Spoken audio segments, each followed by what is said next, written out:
Ceci est un livre audio autogénéré par Google. Collection THEORIA. DIRIGEE par Pierre-Marie Sigaud.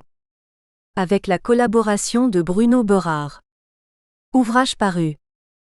Jean Borella, Problème de gnose 2007. Wolfgang Smith, Sagesse de la cosmologie ancienne, les cosmologies traditionnelles face à la science contemporaine 2008. Françoise Bonardel, Bouddhisme et philosophie en quête d'une sagesse commune 2008. Jean Borella, La crise du symbolisme religieux 2008. Jean Bies, Vie spirituelle et modernité 2008. David Lucas, Crise des valeurs éducatives et postmodernité 2009. Kostas Mavrakis, De quoi Badiou est-il le nom ? Pour en finir avec le XXe siècle 2009. Reza Shahkazemi, Shankara, Ibn Arabi et Maître Eckhart La voie de la transcendance 2010. Marco Pali, La voie et la montagne, quête spirituelle et bouddhisme tibétain 2010. Jean Annie, La royauté sacrée, du pharaon au roi très chrétien 2010. Frithiof Schun, Avoir un centre 2010. Patrick Ringgenberg, Diversité et unité des religions chez René Guénon et Frithiof Schun 2010. Kenryo Kanamatsu, Le naturel un classique du bouddhisme Chine 2011. Frithiof Schun, Les stations de la sagesse 2011. Jean Borella, Amour et vérité la voie chrétienne de la charité 2011. Patrick Ringgenberg, Les théories de l'art dans la pensée traditionnelle, Guénon Komaraswamy, Schun Burkhardt 2011. Jean Annie, La divine liturgie 2011. Swami Sri Karapatra, La lampe de la connaissance non duelle. Suivi de La crème de la libération, attribué à Swami Tandavaryka. Suivi d'un inédit, La connaissance du soi et le chercheur occidental de Frithiof Schun 2011.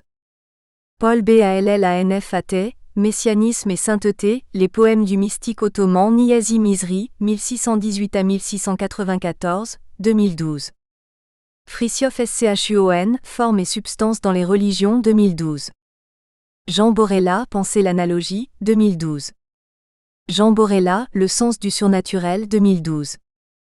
Paul Ballanfat, Unité et spiritualité, le courant Melami Hamzevi dans l'Empire ottoman, 2013. Michel Durance et Guillaume de Tannoworn, Dieu ou l'éthique ? Dialogue sur l'essentiel 2013. Le Srimad Bhagavatam, La sagesse de Dieu, résumé et traduit du sanskrit par Swami Prabhavananda, traduit de l'anglais par Ghislain Chetan 2013. Frithiof Schun, De l'unité transcendante des religions, 2014. Gilbert Durand, La foi du cordonnier 2014. Remerciements. L'auteur tient à remercier particulièrement Ruth Yendel pour les corrections et les améliorations qu'elle a apportées au texte, ainsi que Stratford Caldecott sans qui cet ouvrage n'aurait pas vu le jour. Chapitre 1 Conception conflictuelle du temps. Temps cyclique et progrès. Le caractère ésotérique du temps et la loi métaphysique de l'entropie, qui lui est liée, sont le sujet de cette étude qui se propose d'exposer une solution radicale aux problèmes posés par ce que l'on considère généralement comme le sens de l'histoire. Le contexte psychologique favorable à une telle problématique est fourni par le déclin constant de la croyance, jusqu'alors universelle, que presque tout est soumis à la loi d'un progrès infaillible, tant dans le domaine moral que matériel. Cette idée tend à n'être plus défendue que par des groupes minoritaires, dont l'intérêt est d'imposer à la multitude des changements qui profitent essentiellement à leurs instigateurs, et sont assortis d'innombrables formes de standardisation et d'usurpation contre nature. La croyance au progrès, qui implique une définition particulière du temps historique, paraît de moins en moins assurée en considération des catastrophes géopolitiques telles que les 2 guerres mondiales, l'avènement de la dissuasion nucléaire et la surpopulation du globe. Les progrès techniques même qui soutenaient cette croyance tendent maintenant à l'infirmer. Mais quels que soient les doutes que la vision progressiste de l'histoire peut actuellement susciter, elle semble encore à beaucoup la seule théorie viable, sans alternative crédible. Une mauvaise théorie est toujours meilleure que pas de théorie du tout. Puisque le temps est la condition la plus fondamentale et la plus universelle de la vie, celle qui l'affecte plus intimement qu'aucune autre, on doit se forger une conception globale de la nature du temps historique si l'on veut comprendre le sens de la vie. Il n'y aurait, sinon, aucune possibilité d'évaluer les tendances de l'histoire, de sorte que le bon et le sublime seraient rabaissés au même niveau que le mauvais et le trivial. Tel est en fait l'état de confusion vers lequel tend l'opinion actuelle, le déclin de l'idée de progrès ayant laissé un vide idéologique qu'aucune théorie rivale n'a pu encore remplir. Comme la théorie que nous contestons est rongée par ses propres contradictions, certains réagissent en faisant simplement un dogme politique dont ils peuvent espérer qu'il continuera à exercer un certain attrait sur le peuple, mais c'est ignorer volontairement le problème fondamental. Si l'on admet que les aléas de l'histoire continueront à saper les fondements de cette théorie, il vaut la peine d'examiner la conception du temps d'où elle est issue, et donc de redécouvrir celle qui dominait aux époques où l'humanité se savait encore largement incapable de maîtriser son destin par des moyens matériels. Mais n'y a-t-il eu qu'une seule conception prémoderne du temps? Et si en Europe, elle faisait partie de l'orthodoxie religieuse, était-elle particulière au christianisme, ou correspondait-elle à quelque chose de plus ancien encore que les doctrines ultérieures se sont appropriées? Pour répondre à ces questions, la Bible fournit un point de départ d'une portée indéniable puisqu'elle se présente comme une histoire du monde. Ce récit sacré comprend des éléments essentiels aux définitions prémodernes du temps, abandonnés depuis devant ce qui, sous la forme du progrès scientifique, a été ressenti comme une évidence irrésistible opposée à toute histoire sacrée. Non seulement cette échelle biblique traditionnelle du temps se limite à quelques milliers d'années, mais elle ne laisse aucune place à la notion de progrès matériel, principalement parce qu'elle est liée à L'. Idée que le commencement et la fin du monde sont tous deux des événements surnaturels, entre lesquels les conséquences de la chute se manifestent, parallèlement à l'histoire du salut, comme dans une autre dimension. En réalité, le message biblique est d'abord une histoire du processus d'achèvement de la révélation divine que la Bible présente sur un arrière-fond toujours plus sombre, l'humanité dans son ensemble, évoluant de la perfection originelle jusqu'au abîme de confusion et de corruption qui s'achève avec l'Apocalypse. Puis est censée apparaître une nouvelle terre, quoique le drame du monde soit conçu comme débutant et se terminant dans l'éternité, point de vue qui permet de le qualifier de cycle. Telle est la conception du temps historique, que l'on perçoit aujourd'hui comme renvoyant à des époques de relative ignorance, en grande partie du fait que l'éternel et le surnaturel sont le plus souvent considérés comme de simples moyens de combler les lacunes de notre connaissance de la nature. Mais à présent que la foi dans le progrès perd de son pouvoir de persuasion, il devrait être possible de reconsidérer les mérites des idées antiques et médiévales sans trop heurter les préjugés existants. La recherche scientifique découvre des explications naturelles pour à peu près tout, sauf pour le monde moderne lui-même, parce que même si elles pouvaient être fournies, ces explications appartiendraient au même plan que la chose expliquée et ne seraient donc d'aucune utilité. On ne peut véritablement en rendre compte que grâce à une méthode qui n'emprunte pas exclusivement ses outils conceptuels à la modernité, mais à toutes les époques, et le mérite particulier des idées traditionnelles est que c'est précisément ce qu'elles rendent possible. On peut montrer que la chronologie biblique contient des éléments plus spécifiquement cycliques que l'idée générale exposée ci-dessus, et ce point sera examiné dans un chapitre ultérieur, en même temps que ses implications sur la manière dont il convient de comprendre les traditions juives et chrétiennes.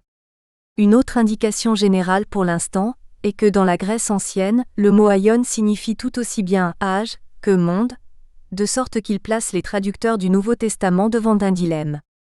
Le mot hébreu olam a le même double sens, ce qui montre à quel point la pensée ancienne était imprégnée de l'idée de monde successif. Nécessité d'une théorie du temps. Se proposer de ressusciter les notions prémodernes du temps pourrait cependant être pris à tort pour la rationalisation d'une perspective réactionnaire et négative, ce qui est la distorsion typique opérée par ceux qui rejettent l'idée de cycle parce qu'ils ignorent qu'elle n'a en rien desservi ou diminué les grandes réalisations des anciennes civilisations. Au contraire, l'élément de pessimisme apparent qu'il y a dans la conception traditionnelle du monde agit comme un filtre qui élimine les faux espoirs et les valeurs trompeuses, tandis que l'optimisme des temps modernes autorise n'importe quelle idée à gagner en influence et à se faire accepter pour la simple raison qu'elle est la dernière en date. Curieusement, cette croyance que la nouveauté est forcément meilleure fonctionne presque toujours en faveur de ce qui est mauvais. De même qu'une acceptation franche du fait que notre propre corps est sujet à des modifications dégénératives est la base rationnelle d'un recours à l'exercice et au régime qui peuvent en minimiser les effets. De même, la santé d'une civilisation dépend d'une franche compréhension de ces processus dégénératifs. On le sait, le refus de regarder en face ce qui concerne notre propre santé est tout simplement névrotique, et tend de toute façon à permettre aux maux volontairement ignorés de se développer au maximum. Mais tout le monde ne voit pas le danger d'une réaction tout aussi névrotique en ce qui concerne la santé de la civilisation, bien que le parallélisme soit évident. Outre cette réaction, il en existe une autre, suscitée par le sentiment qu'une théorie non progressiste de l'histoire réelle du monde aura nécessairement des répercussions sur la compétence, voire la légitimité, de ceux qui occupent des positions de pouvoir et d'autorité. Cette réaction n'existait évidemment pas avant que l'idée de progrès se soit imposée, mais depuis lors, elle confère une dignité particulière aux classes dirigeantes, politiques, religieuses ou universitaires, qui risquent alors de considérer la théorie du temps cyclique comme une forme de subversion. Or en fait, cette théorie les confronte à l'idée que le monde qu'ils dirigent sous les yeux du public est en réalité contrôlé par des forces indépendantes tant de leur volonté que de celle de quiconque. Si alors il arrivait que les idées examinées dans cet ouvrage soient étouffées par des préjugés, la peur ou un intérêt personnel indélogeable, les raisons en seraient assez claires. L'idée progressiste du temps contient néanmoins un élément de vérité qui pourra être intégré dans l'idée de cycle, bien que celle-ci ne puisse être contenue dans celle-là. Le temps cyclique permet aux réalités tant naturelles que surnaturelles de se développer pleinement, sans confusion ni cloisonnement. Le problème principal est de parvenir à une définition du temps qui transcende les catégories de l'optimisme et du pessimisme, ou du progrès et de la réaction, catégories qui résultent principalement d'une projection d'attitudes subjectives sur le monde extérieur. Il s'agira donc d'une étude de la réalité originelle dont sont peu à peu issues ces notions au cours d'une longue période de déviation spirituelle, parvenue, elle, à de tels excès, que la fin du monde est devenue à bien des égards un problème sérieux aux yeux de beaucoup, et pas uniquement dans un contexte religieux. Le pessimisme a-t-il raison ? Dans la nature, les cycles apparaissent comme cycles de vie, dont le développement atteint un sommet, puis passe par un inévitable déclin et s'achève dans la mort. Le processus de déclin qu'implique la conception cyclique s'applique essentiellement au niveau cosmique, même s'il peut ou non contrôler en même temps et jusqu'à un certain degré la vie intérieure des individus. Il s'oppose très directement à la vision du monde fondée sur l'idée d'un progrès constant de la science et de la technologie, puisqu'un tel progrès concerne ce qui n'est qu'accessoire par rapport aux besoins de la vie, et non ce qui leur est essentiel. Alors qu'on ne peut nier la réalité du progrès dans diverses activités de la conscience humaine, où il s'applique à des domaines spécialisés tels que les produits de l'industrie, tout cela n'a d'autre effet que de masquer la perte irréparable d'une conscience et d'une énergie spirituelle d'une nature beaucoup plus essentielle. Les réalisations du progrès technique au cours des derniers siècles sont directement démontrables et tangibles, de sorte qu'elles sont susceptibles d'étouffer toute conscience que quelque chose d'autre peut avoir été perdu dans le même temps. Il existe pourtant un rapport émotif au passé, très répandu, qui renvoie à la conviction inexprimée que le passage du temps est en réalité marqué par le tarissement implacable de quelque chose d'irremplaçable. Quant à ce que peut être ce quelque chose en voie de disparition, une réponse adéquate mais trompeuse pourrait être la conscience. Trompeuse parce que d'une part la conscience des contenus du monde sensible a rarement été aussi active ou aussi pleinement développée qu'aujourd'hui, mais aussi parce que d'autre part elle s'étend à des domaines qui sont bien au-delà des sens. Et là où ces ramifications s'atrophient, le sens et la valeur, y compris de la conscience sensorielle, sont menacés. Afin de clarifier la question, nous reviendrons dans les chapitres ultérieurs sur la nature particulière de la conscience humaine. S'il se produisait un reflux universel de la conscience au sens plein du terme, il aurait des conséquences qui couperaient court à tous les débats relatifs à la question de savoir si les beaux-arts sont ou non dans une situation de déclin, et si la religion traditionnelle est en train de s'étioler ou simplement de se transformer. Indépendamment du nombre de personnes qui pratiquent une religion ou un art de création ou d'interprétation, la perte réelle sera intérieure et à peu près invisible au fur et à mesure que les niveaux les plus élevés de la conscience se fermeront ou s'obscurciront. Bien que puissent se manifester alors des signes extérieurs du déclin, ils ne présenteront un intérêt que comme symptôme d'un changement plus essentiel, situé à un niveau trop profond pour qu'un éventuel accroissement des activités pratiques le corrige. Ce n'est cependant pas le seul progrès technique qui empêche l'homme moderne d'éprouver le sentiment d'infériorité ou d'insécurité que devraient susciter les menaces qui pèsent sur lui, puisqu'il est à présent en mesure de contempler plus de 20 siècles d'une histoire ininterrompue et consignée qui court sur des douzaines de générations. Il les connaît, et d'une certaine façon il en sait plus sur elles qu'elles n'en savaient elles-mêmes, alors qu'évidemment elles ne le connaissent pas. Il en résulte un complexe de supériorité assez semblable à la connaissance que l'homme a de la flore et de la faune, sans être connu d'elle. Mais le fait que cette connaissance du passé se limite essentiellement à des apparences, implique que ce sentiment de supériorité repose sur des fondements fragiles. Même si on admet la nécessité d'une théorie autre que celle du progrès universel, on ne s'en demandera pas moins s'il peut être justifié de proposer à sa place une idée aussi apparemment négative que celle d'un déclin cosmique inévitable. Cette conception comporte en effet des dangers évidents pour ceux qui ne peuvent y voir que la justification d'un fatalisme sans espoir, ou même l'explication rationnelle de nouveaux maux.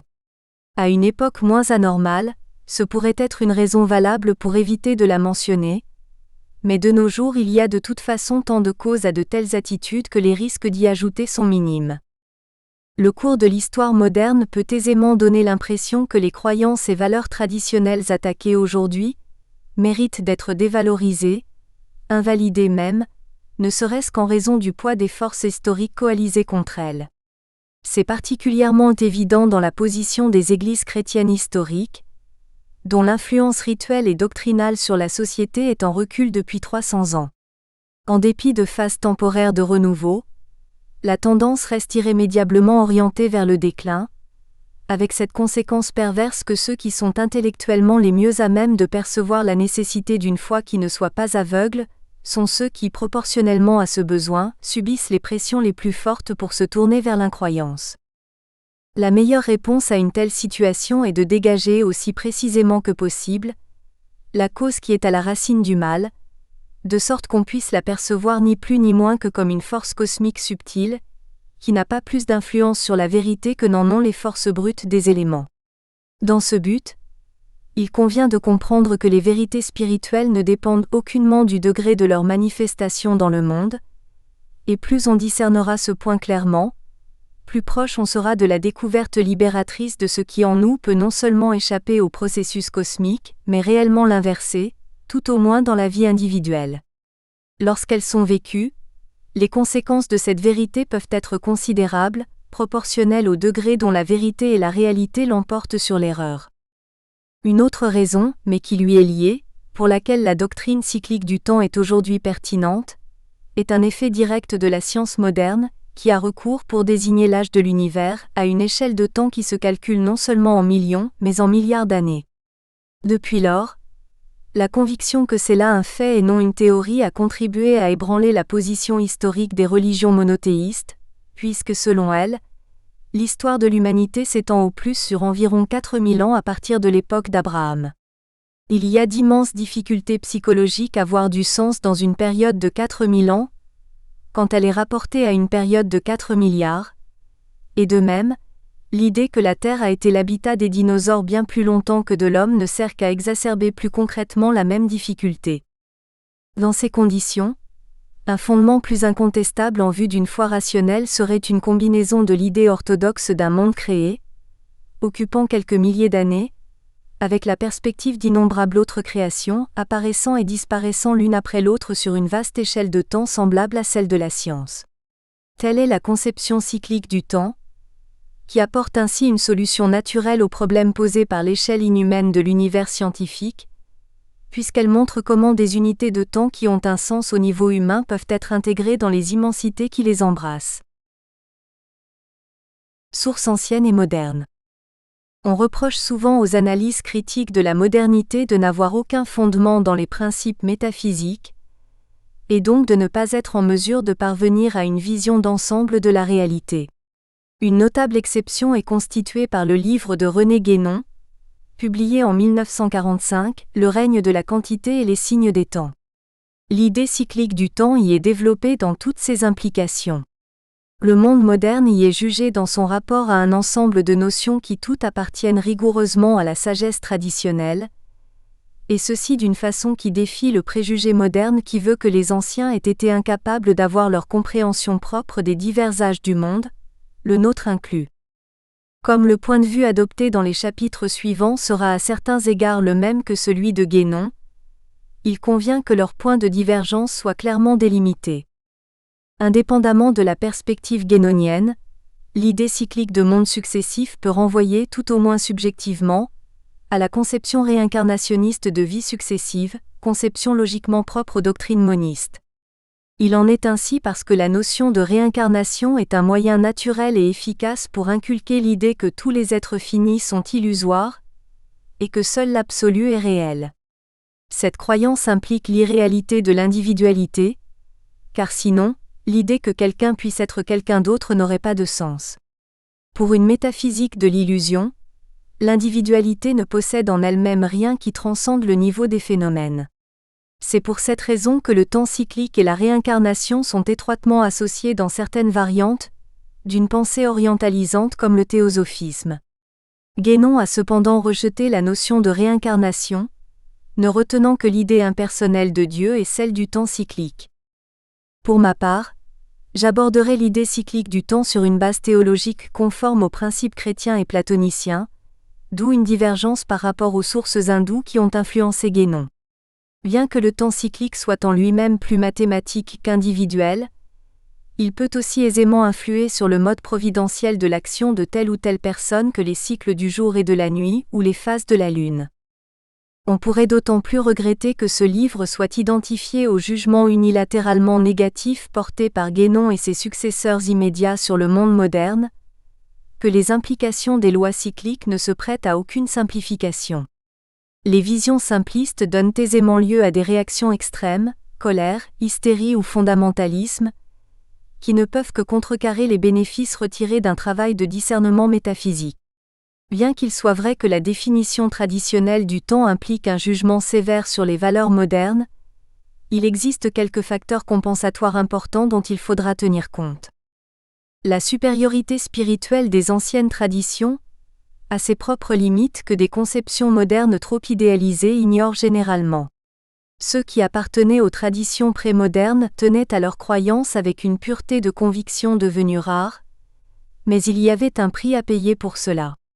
Dans la plupart des cas, l'homme traditionnel tenait à ses croyances religieuses simplement du fait de l'acceptation de ce que sa civilisation considérait à ce moment-là comme l'état le plus avancé du savoir. Il croyait à sa religion de la même manière que nous, modernes, croyons que les virus et les bactéries causent les maladies et que la Terre tourne autour du Soleil.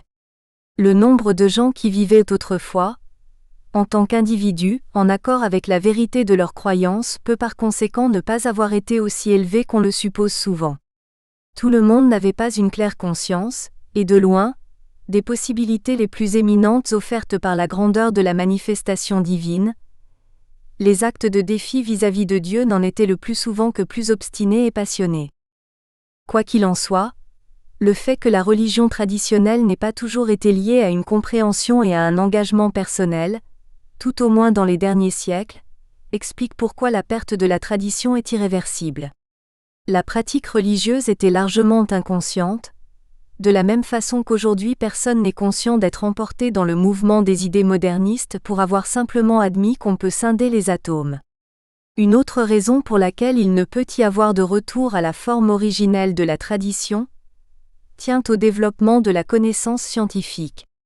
En dépit de leur profondeur métaphysique, les anciennes traditions étaient pour la plupart liées à des cosmologies préscientifiques que même le fondamentaliste moderne le plus obstiné ne peut prendre à la lettre. On en a un exemple, en climat chrétien, dans la croyance que tout a été mis dans la création en vue de la satisfaction des besoins humains. Cette croyance subsiste même dans l'esprit des post-chrétiens, qui ont des exigences excessives vis-à-vis de la technologie. En conclusion, l'homme moderne se doit de déterminer ce qui relève vraiment de la religion et ce qui n'en relève pas, tandis que l'homme archaïque pouvait la confondre avec la civilisation théocentrique qui y trouvait sa source. Tout retour à la tradition doit donc être obligatoirement un choix personnel conscient, et c'est pourquoi il diffère nécessairement de l'engagement originel, quand bien même ses composantes théologiques seraient identiques. Un autre facteur de compensation par rapport aux époques de tradition est le fait que vivre spirituellement à une époque où les valeurs spirituelles sont dominantes et ont partout voix au chapitre, et où le non-spirituel est marginalisé, n'est guère qu'un accomplissement mineur, en rapport avec la manière collective et impersonnelle dont il était alors possible pour beaucoup de pratiquer la religion. La voie véritable n'est intégralement réalisée que lorsque tout y fait plus ou moins obstacle. Telle est la signification de la croix, signe de contradiction, dont les chrétiens ont fait celui de leur foi, scandale pour les juifs et folie pour les païens. Et il en va de même pour la nécessité de donner une âme au monde matériel, c'est-à-dire d'approfondir une compréhension de la vérité qui se situe à l'opposé des tendances générales du monde moderne. Dans la pratique, il n'existe plus de division claire entre les traditions spirituelles et le monde séculier, quelque séparés qu'ils puissent être en théorie. Au contraire, la nécessité de survivre peut pousser une collectivité traditionnelle à adopter davantage d'éléments de la culture spirituelle déviée qui l'environne, que ne le feraient beaucoup de gens qui ne s'en remettent qu'à leur propre jugement. On a ici la contradiction interne d'un néo-traditionnalisme étriqué. Si on accorde une autorité absolue à une tradition en tant que négation du point de vue profane de la culture moderne, on s'implique aussi sans billet de retour dans cette même culture, au moment même où se dissolvent les barrières entre tradition et anti-tradition. Dès lors, la fonction normale de la tradition peut être réellement inversée par les conditions modernes, aux yeux des naïfs et des inconscients tout au moins. Par exemple, les trois religions monothéistes ont chacune été progressivement dévorées par leur rôle social et historique, de sorte que c'est faire preuve d'une capacité de discernement exceptionnelle que de se relier à l'esprit que pourtant elles incarnent. Les excès même de l'hostilité du monde moderne à une spiritualité authentique peuvent aussi entraîner une prise de conscience, dans la mesure où chaque négation peut être, pour ceux qui ont des yeux pour voir, une affirmation inversée de ce qui est nié. Le développement inexorable d'un processus de dégénérescence cosmique doit aussi être envisagé relativement à l'âme et à sa représentation du monde, parce que si le changement cosmique se manifeste avant tout sous la forme d'une force extérieure qui agit sur notre existence physique, il n'en a pas moins un effet dans la vie intérieure de l'âme. Pour autant, il ne faut pas en conclure que cet effet s'y exerce avec une force comparable, dans la mesure où dans ce cas et par définition, il se produit dans l'âme ou le moi plutôt qu'à leur encontre. Il n'y a ainsi aucune nécessité objective pour que la volonté suive la direction prise par le monde, dans la représentation que s'en fait l'âme. Si tel est le cas, ce ne pourra être dû qu'à une incapacité à comprendre la manière dont s'imbriquent le moi et le monde. Il est indéniable que les considérations qui précèdent ont implicitement une dimension apocalyptique. Ce livre ira même jusqu'à présenter des calculs relatifs à la période où des événements de cet ordre sont susceptibles de se produire. Ce à quoi on peut opposer l'avertissement du Christ, quant à la date de ce jour et à l'heure, personne ne les connaît, même pas les anges des cieux. Matthieu 24-36. Précisons toutefois que ces paroles étaient adressées dans le sens d'une rectification, à des gens qui, comme beaucoup de Juifs de cette époque, croyaient la fin du monde imminente. Et d'ailleurs, elles sont contrebalancées par cet autre passage où les pharisiens sont accusés d'aveuglement dans leur perception des signes des temps. Le visage du ciel, vous savez l'interpréter, mais pour les signes des temps, vous n'en êtes pas capable. Matthieu 16-3. Afin d'éviter tout malentendu, il doit être clair que cette question théologique ne peut être confondue avec la problématique principale de notre exposé. En effet, les applications de la chronologie cyclique proposées en conclusion seront utilisées pour déterminer le temps de la fin d'une ère universelle qui a débuté peu avant le commencement du troisième millénaire AV. J'y sais bien que cette fin doit être un événement redoutable. La conception cyclique ne permet pas d'inférer qu'il coïncide nécessairement avec la fin du monde et la deuxième venue du Messie. C'est une simple possibilité, qui dépasse le cadre plus limité de cette étude, qui vise à comprendre la fin d'un cycle mondial majeur. Chapitre 2. De la préhistoire à la posthistoire. Histoire et changement absolu. Les processus cycliques impliquent toujours un élément de répétition régulière, comme les heures du jour ou le flux et le reflux des marées. Les intervalles entre ces phénomènes répétitifs peuvent être à l'extrême, tout à fait brefs selon le calcul humain, ou à l'autre extrême, d'une longueur qui défie toute imagination, ce qui dépend de la loi cyclique particulière. Dans chaque cas, le processus de changement est contrebalancé par le retour à l'état d'origine, ce qui contraste avec l'idée d'un vrai changement, où les modifications successives s'accumulent avec le temps de sorte que chaque étape diverge davantage de l'état originel, de manière à rendre le retour à cet état toujours plus improbable.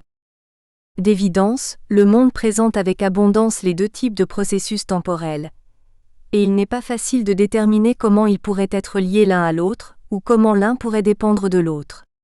La question est de savoir si l'histoire se répète, et dans quelle mesure une ressemblance entre certains événements pourrait constituer une répétition.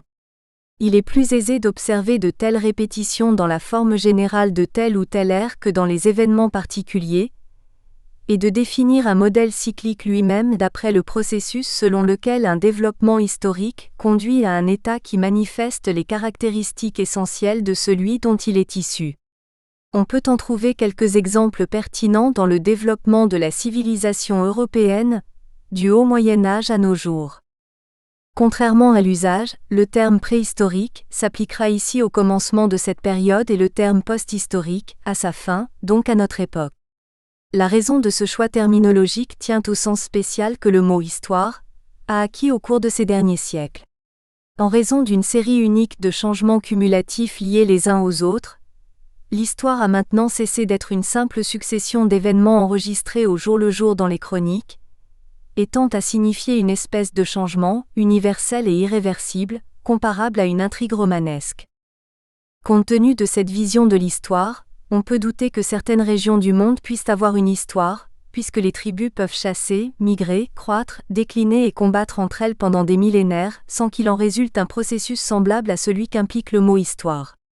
Mais s'il ne peut y avoir de véritable histoire pour un peuple qui vit proche de la nature, il n'est pas davantage possible qu'il y en ait une pour une civilisation traditionnelle où toutes les valeurs et tous les objectifs sont prescrits non par la nature, mais par un code de valeurs et de priorités immuablement fixés.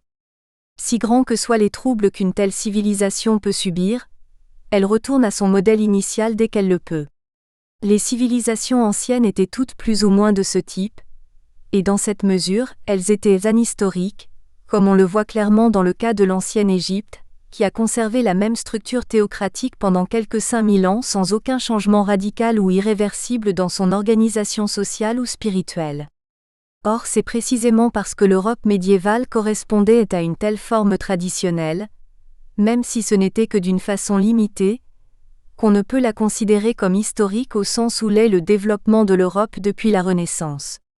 Du IXe au XIVe siècle, en 500 ans, on ne trouve rien qui ait conduit nécessairement à quelque chose d'essentiellement différent, tandis que le type des changements survenus depuis le XVe siècle est indubitablement cumulatif. Un changement qui s'auto-neutralise. Tel est le caractère général de notre période préhistorique, et c'est sur la même base que notre époque peut être dite post-historique, parce que de même que le Moyen Âge, bien que pour des raisons différentes, elle tombe en dehors de la période historique telle qu'elle vient d'être définie.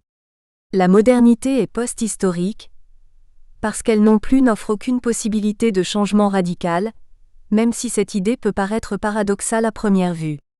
La période actuelle est assurément l'âge du changement s'il y en a jamais eu un, mais cela ne doit pas masquer le fait que l'avalanche de nouveautés qui la caractérise consiste principalement en changements n'affectant que des questions de détail et de technique, et de manière très éphémère. Dans tout ce qui est essentiel, la civilisation moderne est maintenant tout aussi statique que le Haut Moyen Âge.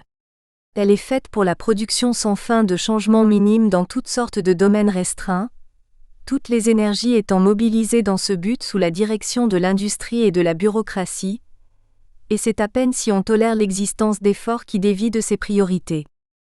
Du point de vue de la métaphysique des transformations, ces changements illimités devraient aboutir à des résultats qui s'auto-neutralisent, puisqu'ils ne sont concevables que sur la base d'un élément constitutif immuable, dans le cadre duquel et contre lequel ils peuvent s'effectuer. Mais ils ne peuvent se produire que par rapport à leur contraire, la permanence.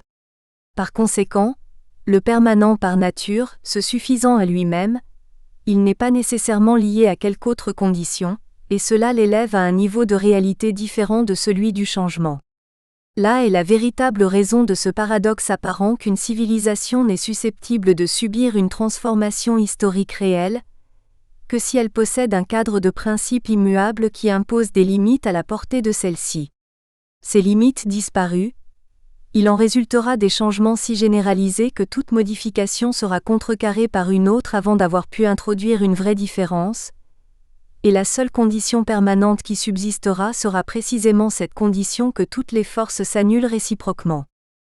La civilisation préhistorique représente ainsi le principe positif de permanence, tandis que le principe du changement en tant que tel apparaît dans la période historique, qui débute approximativement avec le XVe siècle. Enfin, la période post-historique manifeste de nouveau la permanence, non dans son principe originel, mais dans son reflet inférieur, permanence négative d'épuisement créateur et de conflit universel. Le changement total, dont s'approche la civilisation moderne, s'oppose plus profondément au changement historique réel que la permanence institutionnalisée, puisque le permanent contient tout au moins la potentialité du changement, comme une civilisation traditionnelle statique contient la possibilité d'une civilisation historiquement évolutive. Le changement universel n'a, lui, aucune potentialité, puisque tout y est déjà en acte, de sorte qu'un arrêt final est la seule nouvelle frontière qu'il pourrait franchir. La marche en avant vers une telle fin irrévocable est indiquée par le fait qu'il n'y a maintenant à peu près plus aucun élément de la civilisation actuelle qui ne soit soumis à des pressions passablement absurdes de la part d'innombrables autres éléments, de sorte que la manifestation de tout ce qui serait réellement nouveau est pratiquement impossible. Tout est sous contrôle étatique, alors que les États sont eux-mêmes soumis à des nécessités économiques rendues toutes identiques par leur mutuelle interdépendance. Et comme si cela ne suffisait pas, les communications ultra-rapides ont compromis les possibilités de développement autonome des régions dans lesquelles ces possibilités auraient été susceptibles de se manifester. À l'opposé de cette permanence dans la stérilité, la permanence d'une civilisation traditionnelle apparaît comme une réserve d'énergie semblable à celle de l'eau derrière un barrage. Réserve que les processus créatifs de l'histoire ont libérée, et qui maintenant, par dissipation, tend vers l'épuisement. Récurrence et changement réel. C'est à ce point qu'apparaît la correspondance entre le début et la fin, saut du processus cyclique. Il ne s'agit que d'une correspondance et non d'une identité, parce que le mouvement cyclique a moins parcouru un cercle qu'une spirale, raison pour laquelle on ne peut le définir comme une récurrence perpétuelle. Le mouvement historique a évolué d'un état supérieur au changement à un état qui lui est inférieur. Et comme dans toutes les correspondances cycliques, il entraîne, au moins sous un certain aspect, une identité relative entre les extrêmes opposés. Opposition et identité sont toutes les deux également réelles, chacune à sa manière, et pour autant qu'on représente le cycle comme une spirale, il n'est pas nécessaire de penser que l'une contredit l'autre. L'aspect d'identité ou de récurrence sera représenté par un seul tour complet de la spirale, tandis que celui d'opposition ou de résultante du changement le sera par l'intervalle vertical entre le début et la fin de la même spirale. Grâce à ce modèle, on peut montrer que les aspects d'identité et d'opposition admettent des degrés, puisque l'aspect d'opposition peut toujours augmenter selon le nombre de tours de la spirale. Ces deux réalités apparaissent dans les cercles du même et du différent, dont l'union fonde l'ordre cosmique qu'expose le Timée de Platon. Un important déséquilibre de l'un ou de l'autre rendrait, semble-t-il, inconcevable la prolongation de l'ordre naturel. Compte tenu du temps qu'a duré la présente création, le monde moderne est à l'extrême opposé de son origine, bien que ses rapports à son passé se soient constamment accrus grâce aux découvertes et aux reconstitutions de l'archéologie, de sorte qu'on en sait davantage maintenant sur certaines périodes de l'Antiquité qu'on en savait à ce moment-là. Cette dilatation de la récapitulation historique est encore une autre indication que l'ère historique des développements novateurs est maintenant terminée. Ce qui vient d'être dit du processus cyclique et des phases historiques qui l'illustrent vise moins à prouver la théorie qu'à l'illustrer à partir de faits généralement admis. Et ce qui concerne la résistance aux changements qui caractérisent les périodes préhistoriques et post-historiques, se comprendra plus aisément si on se souvient de la différence entre changement et simple perturbation. Certains des événements majeurs du XXe siècle, tels que la Seconde Guerre mondiale, ont causé des quantités immenses de désordre et de perturbations sans changer quoi que ce soit d'essentiel, sinon confirmer et accélérer toutes les caractéristiques de ce siècle, parfaitement présentes avant le début du conflit. À partir de là, on peut presque dire que la différence de signification et de valeur historique entre l'action humaine et celle des inondations et des tremblements de terre a pratiquement disparu. Et c'est encore plus vrai des innombrables événements violents d'aujourd'hui, qui n'impliquent pas davantage de changements réels que s'il s'agissait de combats entre tribus primitives. Une telle situation post-historique est apparue d'innombrables fois dans les dernières phases d'autres civilisations, mais ce qui la rend différente et doublement significative actuellement est le fait qu'elle embrasse maintenant toute l'humanité, et non une seule de ces civilisations, comme c'était le cas dans les temps anciens. Pour la première fois dans l'histoire connue, il n'y a plus aucune collectivité humaine qui soit encore spirituellement assez jeune et assez peu contaminée par la modernité pour permettre à l'histoire de se poursuivre, de même qu'il ne subsiste plus de peuple qui n'ait jamais connu d'autre vie que celle de la lutte directe avec la nature. L'état actuel de stase est compensé par un processus de croissance démesurée des connaissances tel qu'on ne l'avait jamais connu auparavant, et où l'unification manifeste de l'humanité est en soi un défi à la compréhension. Si un tel état d'avancement des connaissances s'avérait ne pas être un fait unique dans le temps universel, on pourrait alors sans doute mieux saisir le sens de ces variations périodiques de la connaissance. Civilisation et ordre naturel. La solution aux énigmes du temps universel exige une étude de la réalité dans son ensemble, et non simplement de ceux de ses aspects qui sont du domaine des sciences de la nature. Le monde des apparences, du moins tel qu'il se présente au simple bon sens, ne converge pas moins vers ce but que les principes théoriques. L'apparence générale du monde à un certain moment est riche d'un contenu symbolique, qui précisément en tant qu'il est symbolique, ne semble jamais résulter d'intentions humaines, bien qu'il soit dans son ensemble l'aboutissement évident d'innombrables activités humaines. Cette distinction découle du fait que le monde des apparences est le produit de deux systèmes de causalité. L'un, la causalité naturelle qui fonctionne par l'entremise du temps, et l'autre, la causalité archétypale qui agit en dehors des forces naturelles de façon à imposer ses moules éternels à leur flux causal. Les apparences extérieures sont en quelque sorte le point le plus bas atteint par l'action de la causalité cosmique, mais cet aspect trivial est compensé par une loi de polarité selon laquelle seule la cause la plus élevée peut produire ses effets jusqu'au niveau le plus inférieur. C'est ce que Proclus formule ainsi. Les principes les plus élevés à la fois commencent à agir avant les moins élevés et étendent leur action plus loin qu'eux, jusqu'à des termes que l'infériorité dynamique de ces dérivés soustrait à leur progression.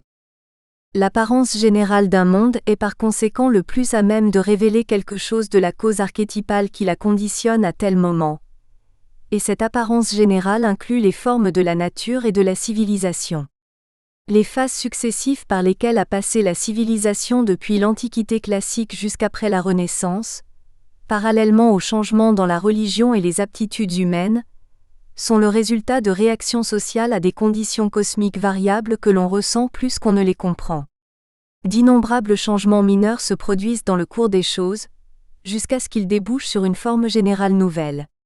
Une part de ce processus tient à la façon dont les esprits sont requis par des paradigmes successifs différents, en particulier dans les cas où il n'y a aucun consensus général sur le fait que de tels événements devraient se produire.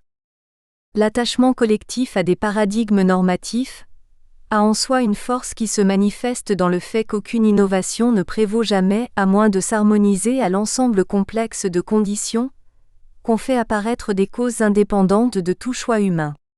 Par exemple, les tentatives de philosophes comme Francis Bacon et Locke d'imposer leur philosophie empirique auraient eu peu de succès s'il n'y avait eu le fait que depuis longtemps, Des changements subliminaux modifiaient l'état d'esprit collectif dans cette direction.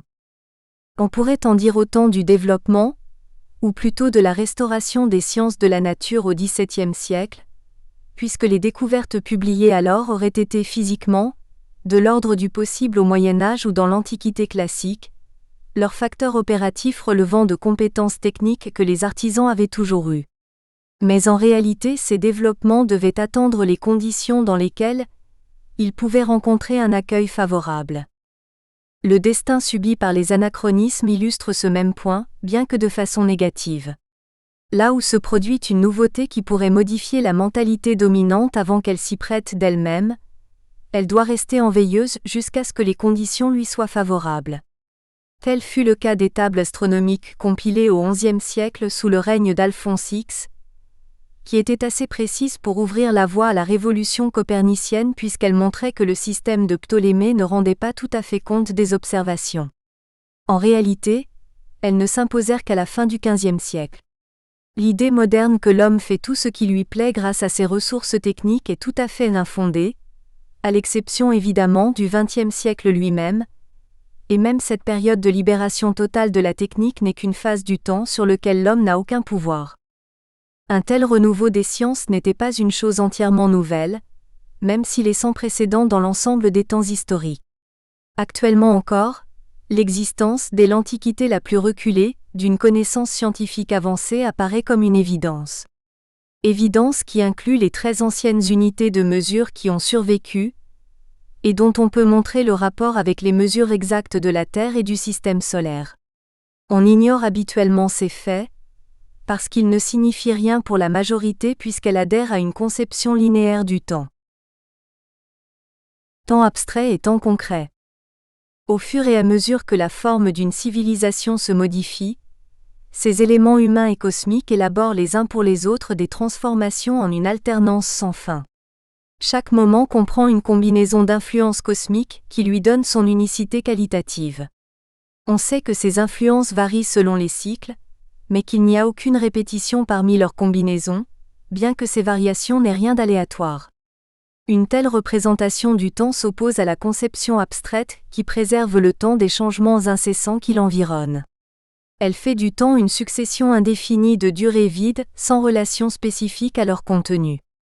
Ces instants ne différant alors que numériquement, de sorte qu'on pourrait les représenter par des intervalles égaux sur l'axe d'un graphique, comme le veut la physique.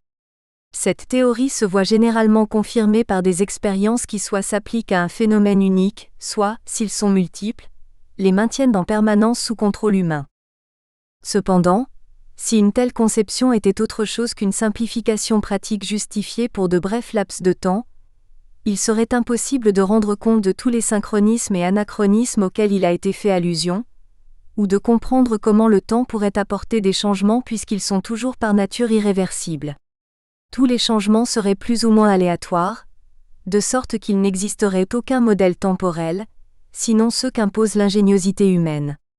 Le temps abstrait de la science est en réalité le résultat d'un processus de soustraction qui, laissant de côté l'essentiel, ne retient qu'un plus petit commun dénominateur, lequel ne fonctionne que parce qu'il est compatible avec d'autres entités scientifiques objets de consensus, tels que des corps sans extension ni frottement, ou des volumes et des surfaces sans couleur ni son.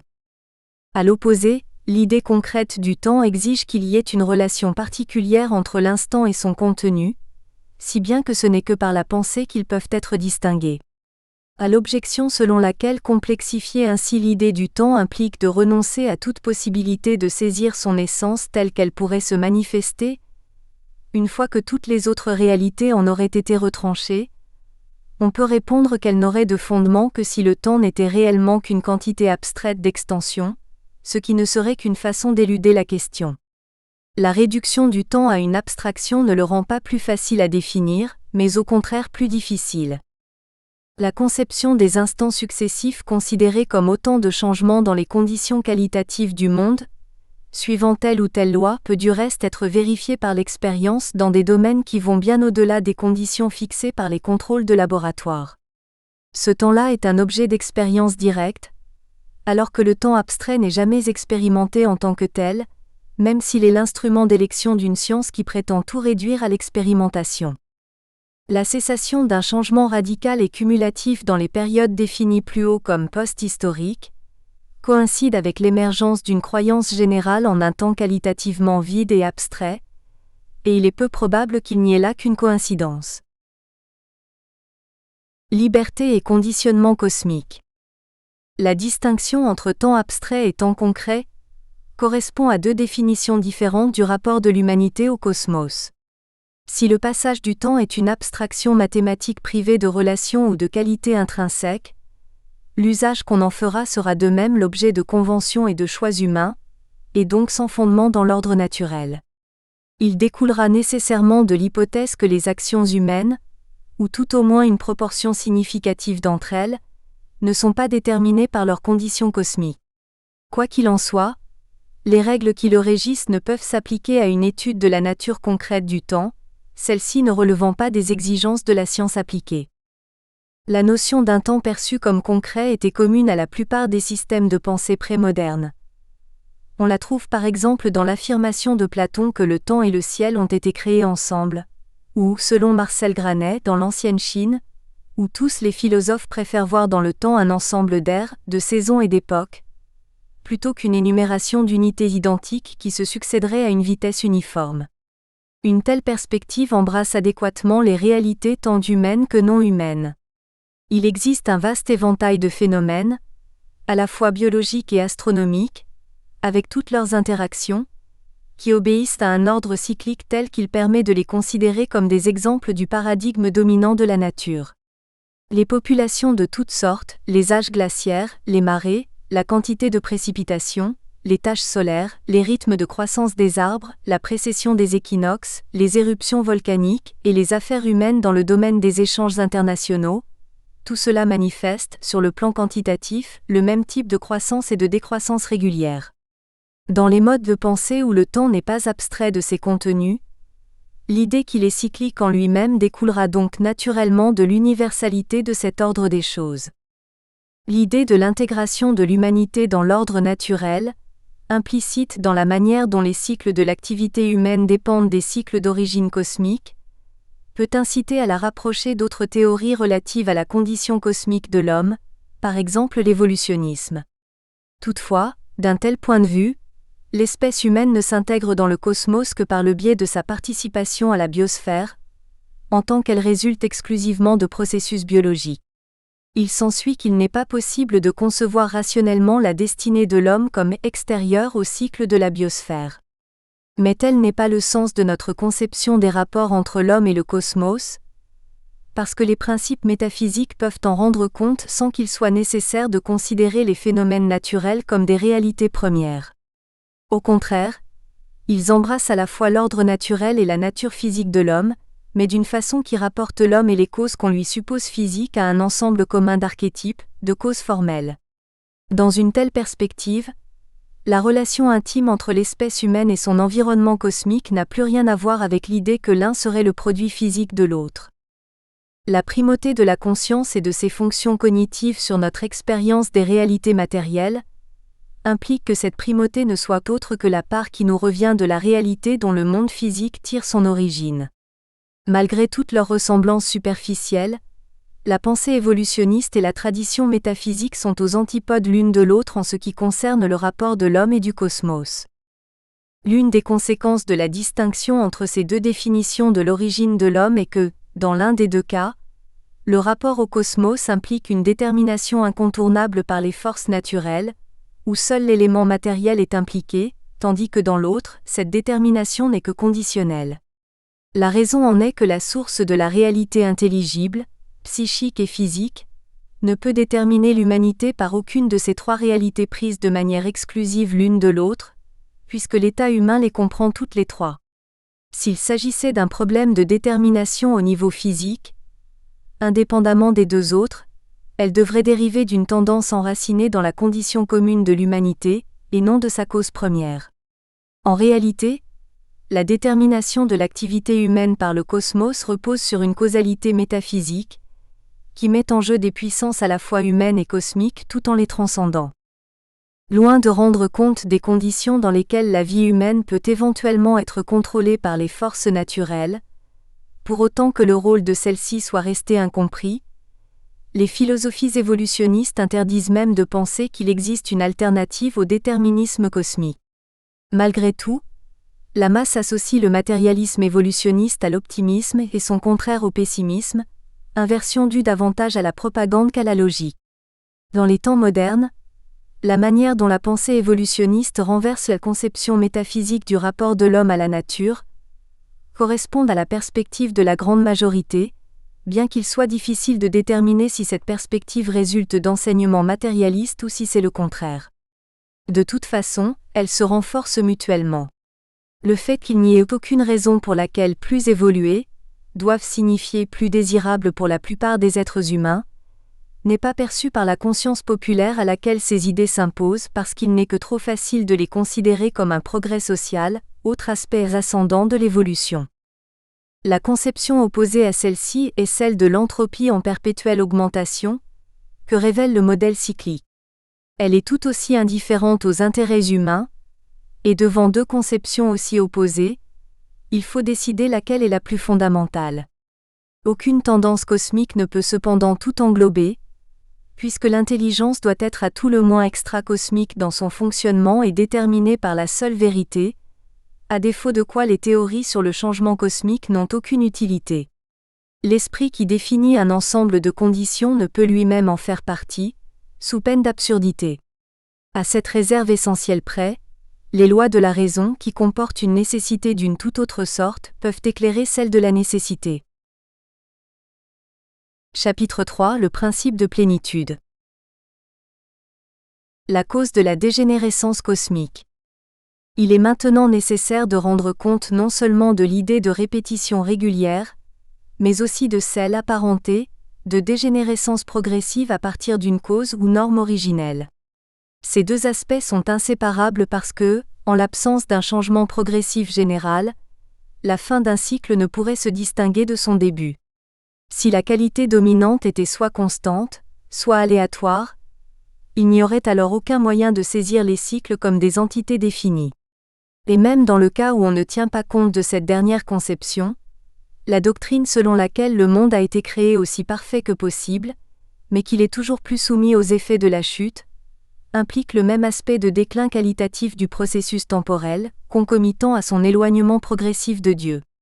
En termes d'entropie, on pourrait exprimer ce moment initial et son devenir comme un état d'entropie minimale auquel succède une entropie croissante.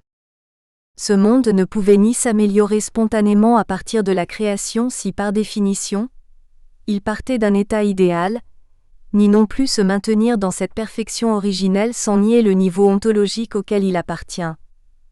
En d'autres termes, un univers matériel qui ne changerait pas depuis le début ne pourrait se distinguer des essences éternelles qui l'ont créé.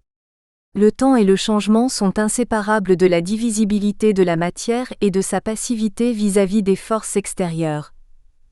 Et l'effet général de ce changement ne peut être, pour les raisons qu'on vient de voir, que la tendance à s'éloigner de l'état primordial.